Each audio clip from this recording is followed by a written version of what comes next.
예, 오늘 저번 초하루 때 이어서 초하루 때 못했던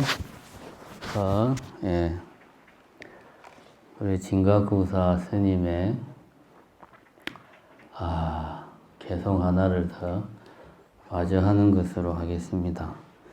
예, 진각국사 스님만 하면 또 이거 비교 대상이 없으면 또 뭐 그런가 보다 좀 맹숭맹숭해서 두보하고 비슷한 시대 당나라 때가 이제 오늘은 참 신중기도를 간만에 하니까 숨이 차네. 그전에는 그냥 입만 뻥긋뻥긋 했는데 하려니까 되구만요. 우리 저 두보가 당나라 때 저번에 우리가 초하루 때 두보하고 진각국사를 비교를 했죠. 비슷한 시기이면 우리나라는 이제 신라시대입니다. 신라시대 최고의 문장가 하면 역시 최치원이죠. 또 최치원이 또 비에 대해서 또 시를 몇 개 썼어요. 그 중에 이제 유명한 게 교과서에도 우리 때는 그게 실렸었는데 요즘은 아마 뭐 나오는지 모르겠습니다. 제목이? 주야우중이라. 두보는 춘야희우, 그죠? 봄밤에 깊은 비가 온다. 그래서 두보는 시를 썼고, 최치원은 가을밤에 비가 내리는 중에 뭐 이런저런 생각을 하는 그런 시를 최치원은 썼습니다. 그래서 오늘은 두보와 비슷한 시기, 당나라 때, 우리로 치면 신라시대의 문장가로 이름을 날렸던 최치원. 최치원의 호가 고운이잖아요, 고운. 외로운 구름. 인생을 참 외롭게 산 모양입니다. 호를 고운이라 한 거 보니까.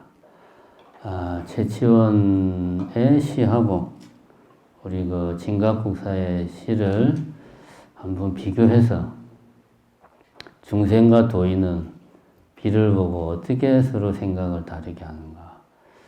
이걸 한번 오늘 이어서 2탄을 해보겠습니다. 먼저 이제 이번에도 역시 진각국사는 뭐 초하루 때 이야기했고 최치원에 대해서 잠깐 이야기하자면 최치원이라는 양반은 한마디로 말하면 출세를 하고 싶었는데 출세를 못한 지식인이죠. 그때 당시에. 최치원이 육두품 출신인데 신라는 그게 심했잖아요. 뭐 성골, 진골 막 이런 게 심해가지고 계급이 이게 아주 엄격하게 나누어져 있었어요. 신라가. 마치 인도의 카스트 제도처럼 신라의 문제라 그게 그게 국품제인가 하여튼 그거 있잖아요. 그게 신라의 큰 문제인데 어쨌든 최치원은 육두품 출신입니다. 이게 이제 여러분들 국사 시간에 배웠던 기억을 좀 되새겨 보십시오. 성골하고 진골은 왕족이고 육두품부터 사두품까지는 귀족이고 삼두품 밑으로는 평민. 대충 이렇습니다.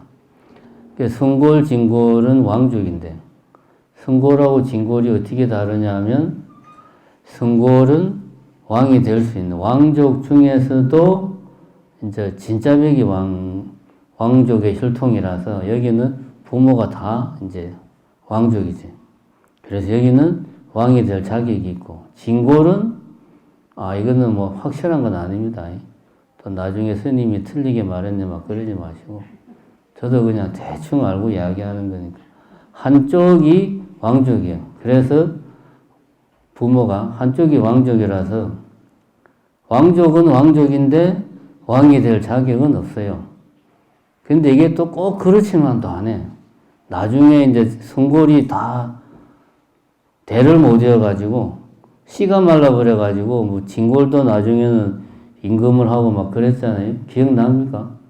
저도 사실은 기억이 잘 안 납니다. 그냥 그런 것 같은데, 뭐, 아침에 그 뭡니까? 인터넷을 좀 찾아봤는데 잘 안 나오더라고요. 대충 이게 송골하고 진골입니다. 어쨌든, 우리가 아는 뭐 김춘추다, 뭐 김유신이다, 다 왕족이에요. 그 양반들이 귀족이 아니고 왕족입니다. 왕족. 신라는 송골하고 진골이 다 해먹었어요. 귀족들도 물론 하기는 했지만 높은 자리까지는 못 올라간 거지. 이제 최치원 같은 양반이 육두푼이면 귀족 중에서도 그래도 꽤 높은 귀족이었는데 왕족이 아니기 때문에 높은 자리를 못한 거죠. 그런 태생적인 한계가 있었습니다. 이 양반이 어쨌든 귀족이니까 중국 당시 이제 당나라로 유학을 가가지고 거기서 또 문장이 뛰어나가지고 소문이 많이 났어요. 지금도 중국 문학에서는 최치원을 이렇게 아주 뛰어난 문장가로 기억을 할 정도로 문장가로서는 기억을 하지만 인정을 해줬는데 중국에서 역시 중국에서 뭡니까? 동쪽에서 온 오랑캐잖아, 오랑캐. 중국 애들은 자기들 아니면 다 뭡니까? 오랑캐죠. 중화사상. 지금 중국 친구들이 그러고 있잖아요. 자기들은 코로나 한 명도 안 걸렸다고 막 그래가지고 온 나라 사람들을 다 집안에 가둬놓고 참 말도 안 되는 짓거리를 하는 이유가 뭐냐? 우리는 너희들하고 다르다 이거지. 우리는 코로나에 대한 대책도 아예 그냥 근본적으로 씨를 말려버린다. 우리 중화민족은 당신들 같은 이 오랑캐들하고 달라. 이게 이제 중국 사람들이 기본적인 옛날부터 내려온 생각입니다, 이게.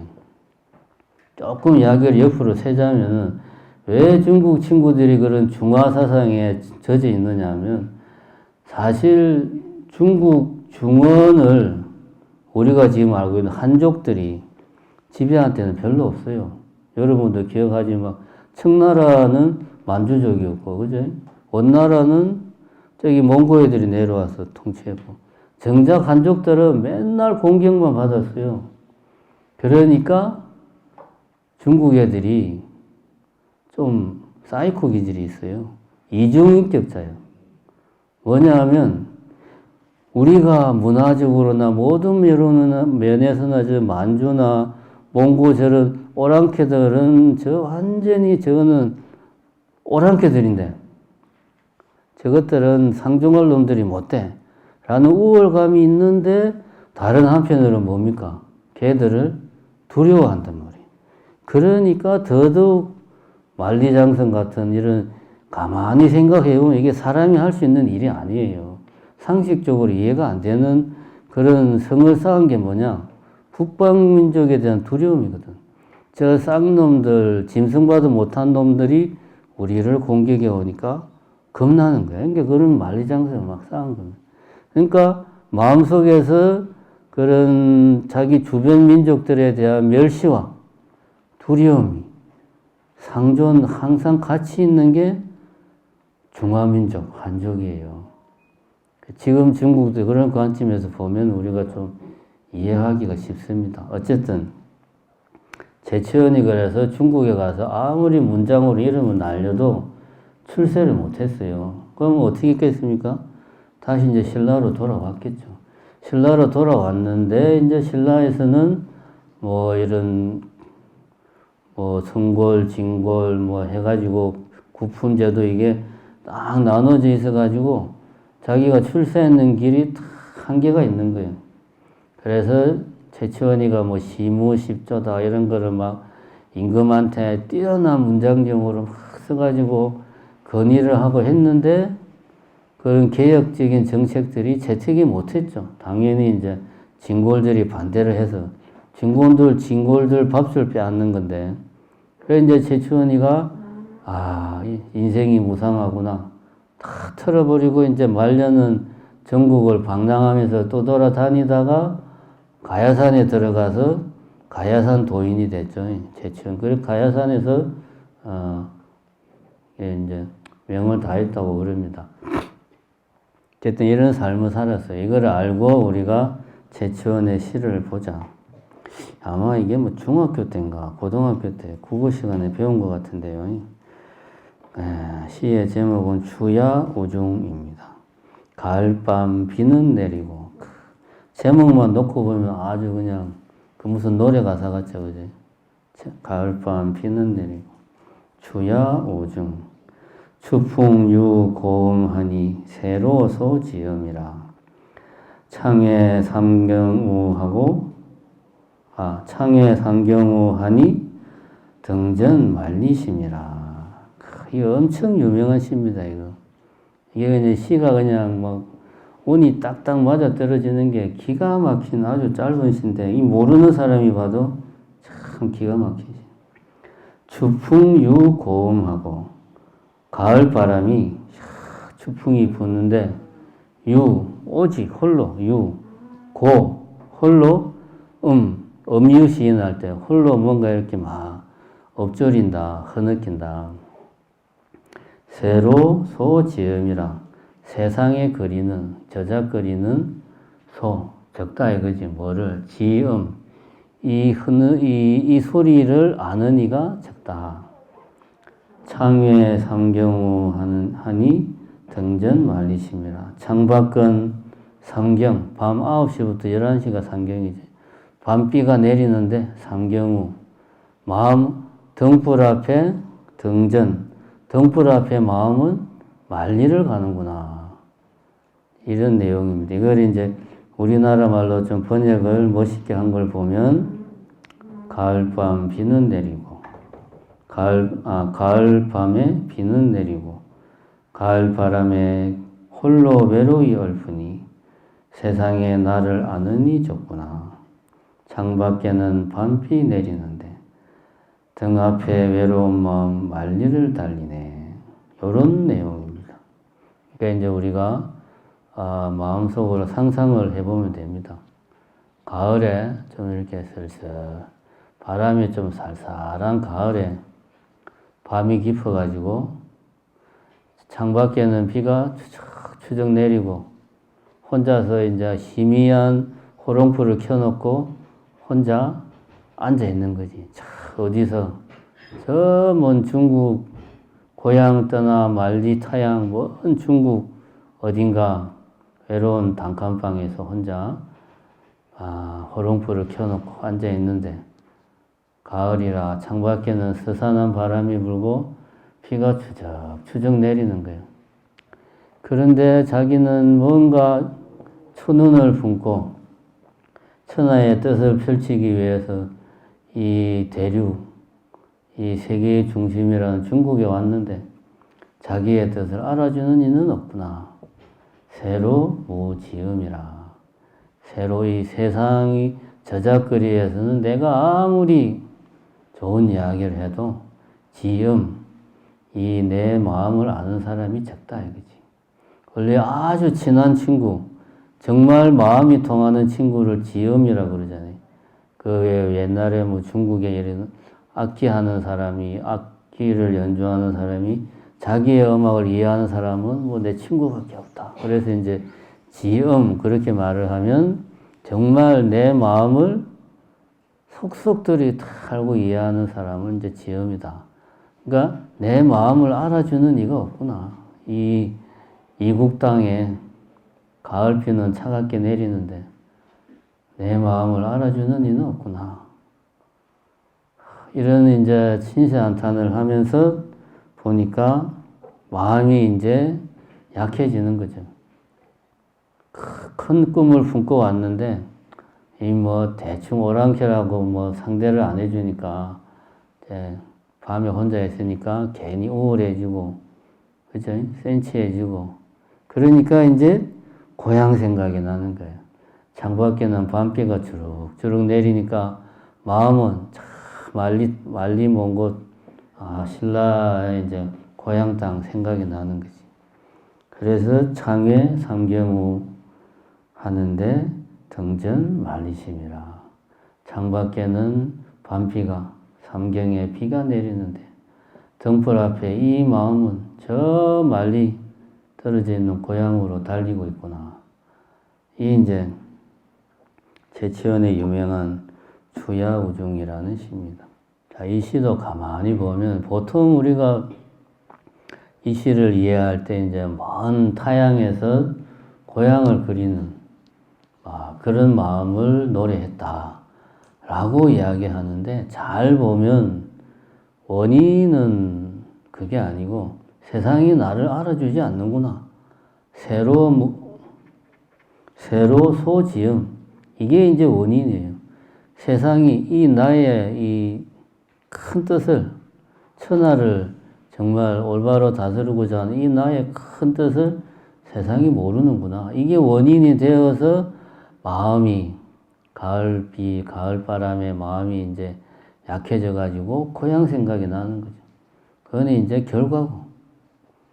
이거는 이제, 물론 채치원이라는 사람은 천년이 지난 지금도 우리가 기억을 할 정도로 뛰어난 문장가입니다만은, 그렇다고 해서 채치원이 깨달은 도인은 아니거든. 채치원도 결국은 마음속에 두보랑 비슷한 맥락이죠. 어떤 내 자신을 입신양명하고자 하는, 좀 드러내고자 하는, 출세하고자 하는, 나를 좀 내세우고 싶은 그런 마음이 이제 채치원 역시 마음 안에 있었던 거죠. 그런 것을 이렇게 이제 시로 표현을 한 겁니다. 이거는 우리 중생들의 마음이에요. 우리 중생들의 마음.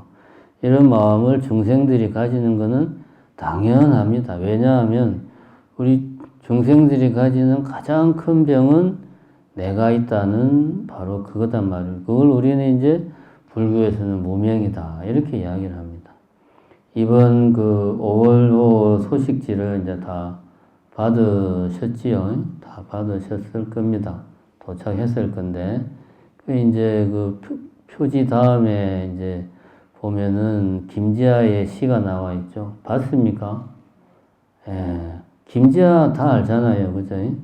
70년대 아주 그냥 뭐 우리나라 현대를 대표하는 시인인데, 현실 참여 시인이고, 지금은 조금 사람이 조금 이상해져 가지고 뭐 하여튼 좀 그렇지만 어쨌든 70년대까지는 아주 훌륭한 뛰어난 현실 참여 시인이었어요.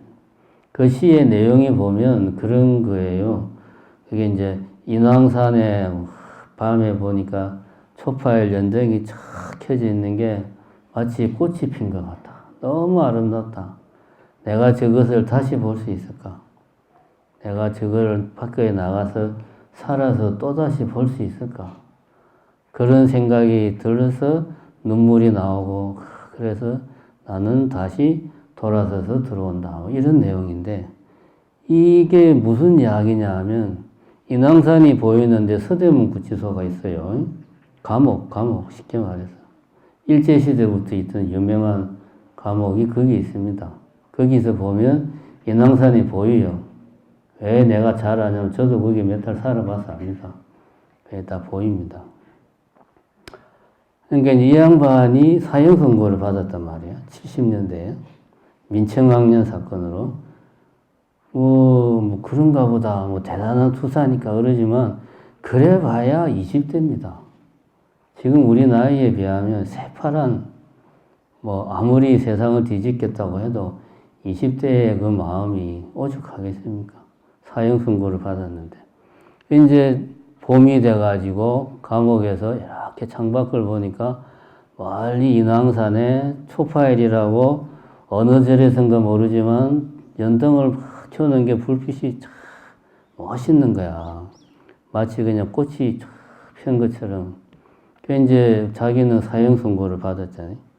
나는 언제 죽을지 모르는데 참 아름답구나. 저 아름다운 연등을 내가 또 볼 수 있을까? 밖에 나가서 볼 수 있을까? 아마 못 보겠지. 그러니까 얼마나 참 젊은 마음이 아프겠어요. 뭐 정의다 민주화 다 떠나가지고 얼마나 마음이 아프겠습니까? 그런 심정을 적은 시입니다, 그게. 그러니까 이제 우리가 이제 제가 그것을 이번 5.15 소식지에 실은 이유는 우리는 이제 지금까지 초파일 등을 보고 부처님의 이 땅에 오신 것을 기뻐하고 우리가 다 이렇게 등을 올린 그 누굽니까? 그 가난한 여인의 그 마음처럼 우리도 정말 어떤 무주상 보시하는 마음으로 살아야 되겠다. 우리는 항상 이렇게 생각을 하는데 이 세상 사람들이 다 불자가 아니거든요. 우리나라에서 불자는 16%가 안 됩니다.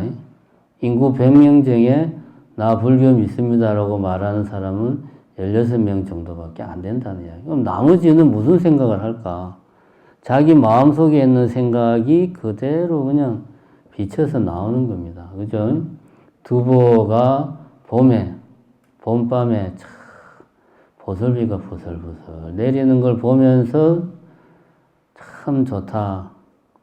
내가 비록 이 전란에 고생 자식까지 굶어 죽을 정도로 내가 이렇게 때를 만나지 못하고 고생을 하고 있지만 참 이렇게 이 와중에도 세상은 아름답구나. 혹시라도 나에게 기회가 또 오지 않을까. 그래가지고 화중 금관성 마지막 구절 저 멀리 성도가 붉게 내일 새벽에 보면 붉게 물들어 있겠네 하는 어떤 그 권력의 중심에 대한 어떤 동경을 이제 그 양반은 마음속에 항상 그런 마음이 항상 속에 있었으니까 비를 보고 그런 생각을 했고 채치원도 가을비가 추적추적 내리니까 왜 내 같은 사람을 사람들이 몰라주나 이런 생각하면서 고향을 그리워하고 김지아 시인은 우리는 초파일 등을 보고 참 깊은 날 초파일 연등 아름답다 부처님의 탄생을 기뻐하고 이런 생각하는데 그 양반은 사형선고를 받은 처지니까 내가 저 연등을 다시 볼 수 있을까 이런 생각을 하고 결국 사람은 내가 마음속에 가지고 있는 생각대로 세상을 봅니다. 마음속에 있는 생각대로. 그것이 내가 아무리 뛰어난 문장가고 내가 아무리 박학다식하고 이거는 부차적인 거다. 내가 원하는 대로 세상을 보는구나. 내가 마음속에 무엇으로 가득 차 있는가. 그것에 따라서 세상을 보는구나. 이게 우리 중생들의 마음입니다. 이제 그런 중생들 중에서 뛰어난 천재적인 사람들이 이제 100년, 1000년이 지난 지금까지도 그런 천재적인 사람들의 작품은 우리들 입에서 회자가 되죠. 두보라든가 채치원이라든가. 그래도 그 양반들은 중생들입니다. 그럼 이제 진각국사는 뭐라고 했냐. 대충 내용을 보니까 장마철에 쓴 것 같아요. 장마철에. 작조, 금일, 우, 연년하고 육보, 선행, 총불편이라. 요덕, 총신, 도, 막서반이 쟁여, 옥나, 좌안연이라.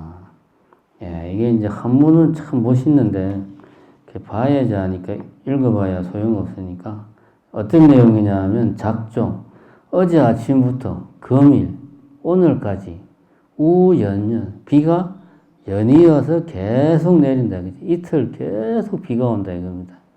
작조, 금일, 우연년하고 육보, 선행, 총불편이라. 육보, 육지로 걸어서 가려고 해도 선행, 배를 타고 가려고 해도 여객선 할 때 배를 타고 가려고 해도 총불편, 모두 다 불편하다. 그러니까 비가 계속 오니까 어디 움직이려고 하니까 너무 불편한 거지. 걸어서 가기도 그렇고 배를 타고 가기도 그렇고 움직이기가 참 불편하구나. 그래서 요득, 총신, 토막년하니 그래서 온 몸을 요득 뭐뭐 하려거든. 총신, 온 몸을 도막 습기 할 때 습자네. 온몸을 적시지 않으려거든 쟁여 옥화 옥나 좌안연이라 함이 어떻게 했는가 어떻게 하는 것이 방 안에 나 거추장스러운 옷은 다 벗어버리고 나체할 때나 옷을 홀라당 벗는 게 아니고 거추장스러운 옷은 다 벗어버리고 좌안연 편안하게 앉아있게나 이런 이야기죠. 비가 이틀 동안 계속 내리고 있으니까 굳이 밖에 어디를 가려고 배를 타고 가든 걸어서 가든 가려고 애쓰지 말고 네가 옷을 안 젖고 있으려면 방 안에 편안하게 그냥 앉아 있어라. 뭐하러 이 비 오는데 밖에 나가서 어디를 가려고 그렇게 아둥바둥 애를 쓰냐 이런 이야기죠. 요거 이제 이런 내용입니다. 이걸 이제 번역한 걸 보면 어제부터 줄곧 장대비가 내리고 있네. 걸어가려 해도 배를 타려 해도 이 모두 불편하니 저 비에 몸을 적시지 않으려거든 이 방 안에 넉넉히 앉아있게나. 이런 시입니다. 이제 여러분들이 상상이 충분히 되죠. 장마철에 비가 계속 오니까 그냥 편한 옷 입고 방에 가만히 있을란다. 이런 이야기입니다. 별로 어려울 것도 없고, 그렇구나. 그런데 우리 진각국사 같은 이 깨치신 도인이 밥 먹고 할 일이 없어가지고 그냥 비 오는 날 심심해서 이런 시를 쓰지는 않았겠죠. 또 설령 그랬다고 하더라도 진각국사가 이제 고려 중기니까 건 700년, 800년, 900년 동안 이 시가 진각국사 스님의 대표적인 시 중에 하나입니다. 이게 대표하는 시로 지금까지 이게 내려오진 않겠죠. 뭔가 좀 깊은 의미가 있으니까 이게 지금까지 우리 애들에게 후손들에게 우리 후학들에게 내려오고 있다 이거지. 자, 이거는 그냥 단순하게 그냥 장마철에 비 오는 것을 묘사한 것이 아닙니다. 이것은 우리가 초하루 때 했던 걸 보면 그런 내용이죠. 뭡니까? 이제 초하루 때 했던 게 비가 와서 온천지가 깨끗해지고 맑은 바람이 불어서 세상을 싹 깨끗하게 다 쓸어버렸는데 너는 괜히 쓸데없이 상냥 분별심 내지 말고 오직 시절이년 연기실상의 이치를 잘 관해라. 세상이 이미 다 이렇게 선명하게 드러나 있는데 네가 쓸데없는 생각을 하니까 이 세상 이치를 못 보는 거다. 요게 이제 초하루 때 한 내용이고, 자, 요번 같은 경우는 이제 우리들이 수행을 하는데 나름대로 열심히 해보겠다고 이렇게 저렇게 아둥바둥 노력을 한다 이거야. 근데 그런 노력을 제대로 해야 되는데 엉뚱한 방향으로 잘못하고 있다 이거지. 예를 들면 장대비가 막 쏟아지면 배를 타고 가든 걸어서 가든 나가서 그 비를 홀딱 맞아서 다 젖어가지고 고생하지 말고 방 안에 가만히 있으면 되는데 왜 나가서 설치냐. 그런 이야기거든. 우리가 이제 이 내용은 뭐냐 하면 그 이제 상냥이라는 걸 우리가 초하루 때 할 때 그랬잖아요. 개도 불성이 있는가라는 화두에 대해서 지혜 분별심을 내는 것은 개는 불성이 사실은 개도 불성이 있는데 조주스님께서 내가 좀 이거를 정신 차리라고 일부러 그렇게 한 것인가? 아니면은 개는 사실 불성이 진짜 없을까? 아니면은 개가 불성이 없다는 것은 개 같은 그런 중생심을 가지면 그런 중생심은 불성이 아니라는 말일까? 이게 이제 분별심을 내고 쓸데없는 생각을 하는 거거든요. 이런 것들은 마치 장마철에 비가 막 내리는데 쓸데없이 밖에 나가서 내가 뭘 해보겠다고 굳이 옷을 다 베려가면서까지 밖에 나가서 고생하는 거하고 똑같아, 그지? 비가 오면 집안에 가만히 있으면 되지 않냐? 네가 원하는 것은 밖에 있지 않고 네 안에 있는데 왜 너는 쓸데없이 밖에 나가서 그런 고생을 하느냐? 그런 이야기죠. 그래서 우리가 깨닫고자 하는 것은 우리는 그것이 밖에 있다고 흔히 이제 나와 무관하게 어떤 대상으로서의 무언가가 있다고 생각을 한단 말이에요. 어떤 것? 예를 들면은 성성하고 적적하고, 그죠? 그런 이야기 하죠. 소소영영하고 성성적적한 그 무엇이 있는 거야. 그 무엇을 내가 깨달아야 돼. 근데 그걸 내가 깨닫지를 못했으니까 열심히 노력을 해야 돼. 이게 이제 우리 중생들이 아직 눈을 뜨지 못한 우리 중생들이 하고 있는 생각입니다. 근데 이 소소영영, 성성적적, 이걸 이제 깨달은 경지를 이야기하는 건데, 이게 뭔 이야기냐면, 먼저 성성적적이라 하면 성자는 별성자 옆에 마음심자가 붙어 있는 거예요. 그러니까 별처럼 환하다, 이거지, 성은. 성성하다. 뭔가 환하게 빛나는 그 모습을 표현한 거고, 적적은 고요한 거죠. 정말 지죽은 듯이 조용한 상태가 적적이다. 우리가 상식적으로 생각할 때 아주 그냥 별처럼 빛나게 환한 것은 이게 엄청난 에너지를 가지고 있으니까 고요할 수가 없어요. 두 개가 같이 있을 수가 없어. 그런데 깨달음의 경지는 성성하면서도 적적하고 또 소소하면서도 영영한 거예요. 소소하다는 말은 이게 이제 밝을 소자예요. 밝을.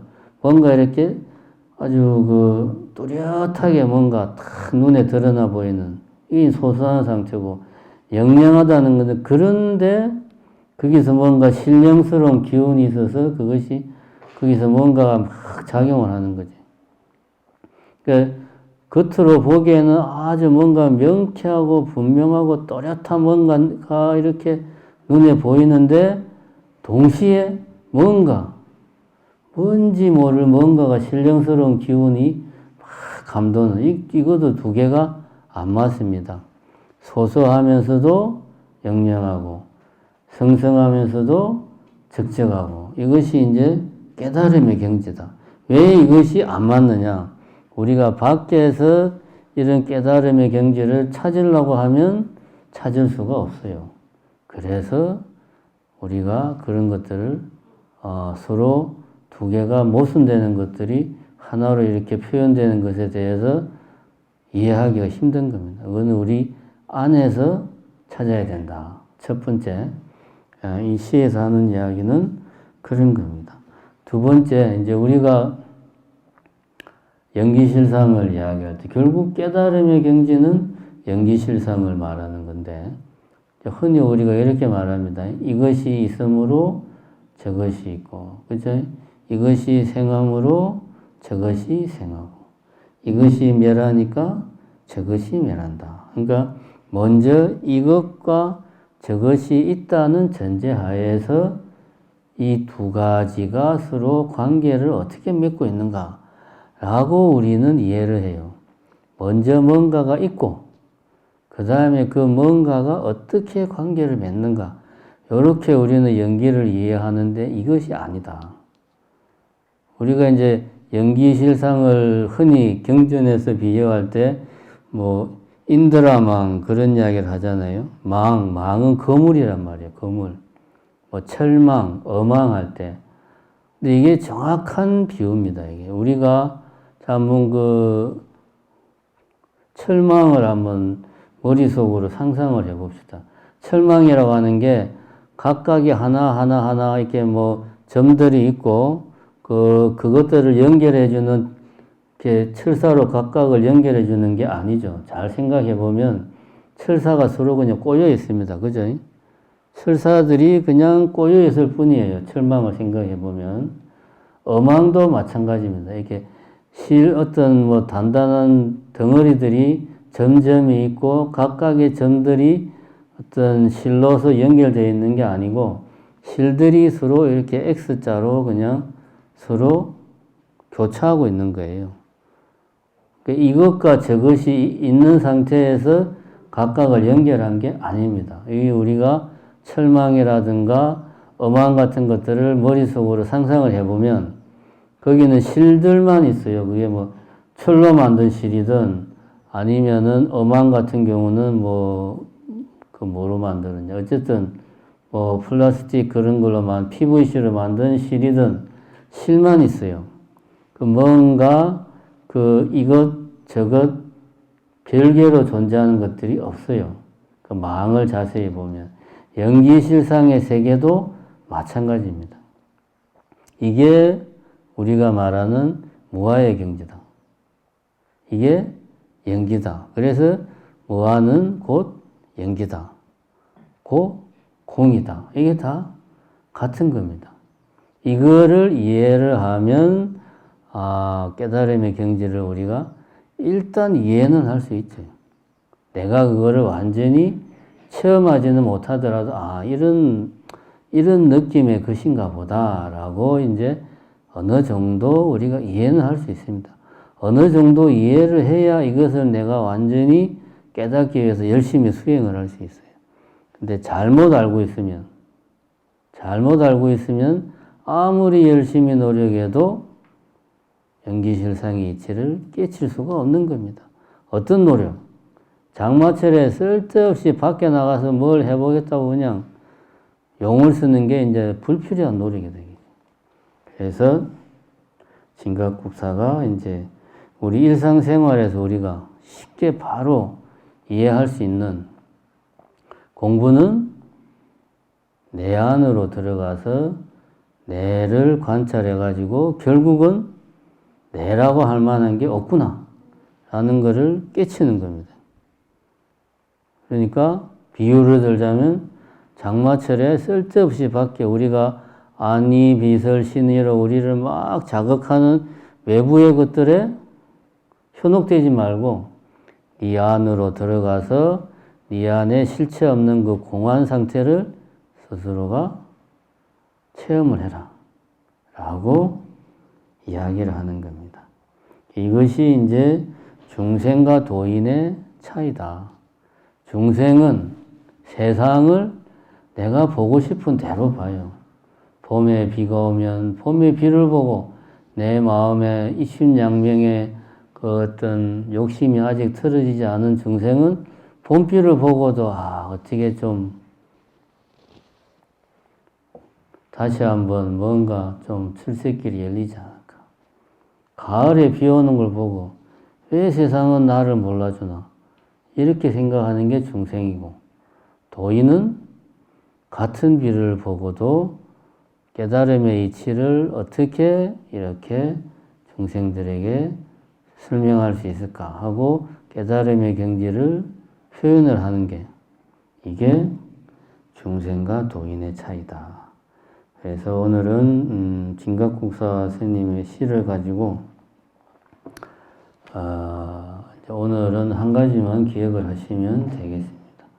연기실상의 이치를 비유를 들 때 그나마 우리가 연기실상의 이치를 좀 이해하기 쉽게 비유하는 것이 바로 이 망이라는 거물망이라는 비유, 철망, 어망 이런 거물망의 비유를 오늘 한번 집에 가셔서 잘 생각을 해 보십시오. 그것이 우리가 연기실상의 이치를 그나마 우리 중생들이 이해하기에 좋은 비유다. 이거 꼭 기억하시기 바랍니다. 오늘 이건 마치겠습니다. 감사합니다.